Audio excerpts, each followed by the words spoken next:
The Lazy Kanji Kendo mod, written by Khatzumoto, posted in December of 2010.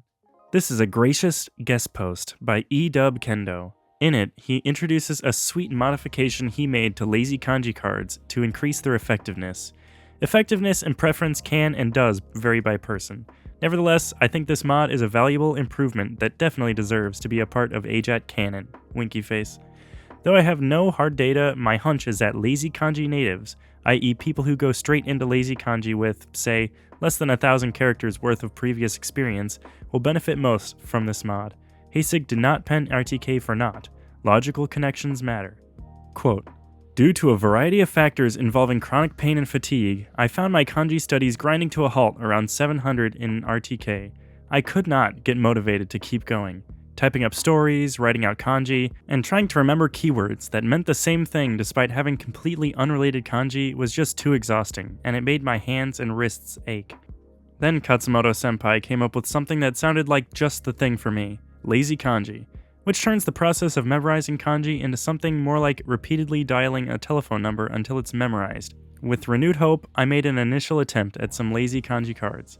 However, what I quickly discovered was that it became too easy to forget about breaking the kanji up into its component parts, and I was relying on rote memorization and visual memory. In other words, it was too slow, and even more painful than writing Heisig novels. A little bit of thought fixed the problem though. A simple modification to the front of the cards could, with a little effort, bring back all the benefits of Heisig's mnemonics without nearly as much work. So here's what the front of the cards look like. Front, the kanji with the keyword party. The teenager went to a blank in the little house. Back, party. The task looks like this.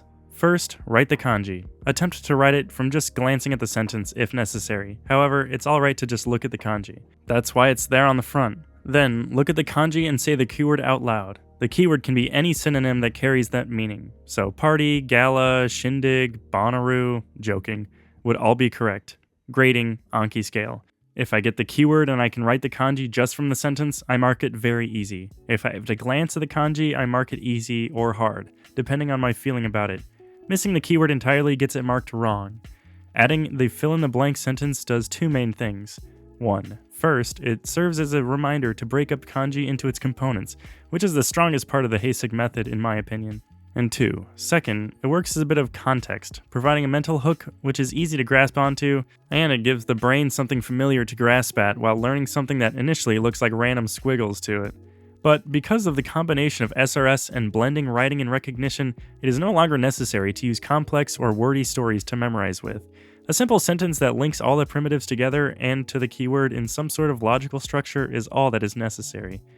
My deck, which contains all of the kanji from RTK1, is a shared deck on Anki, and can be found by searching Lazy Kanji plus mod.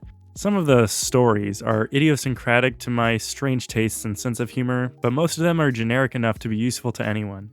Having worked through all the kanji, making the cards, and hundreds of them in late stages of review, I can definitely say that Lazy Kanji is efficient and far more enjoyable than the more traditional method. While your grasp on the kanji will not be as strong initially as someone who worked through the book the normal way, over time it will balance out. That's the power of the SRS combined with motor memory and adult logic. End quote. Questions, comments, suggestions, fists? Footnote 1. Okay, not fists. End footnote. Put 'em up.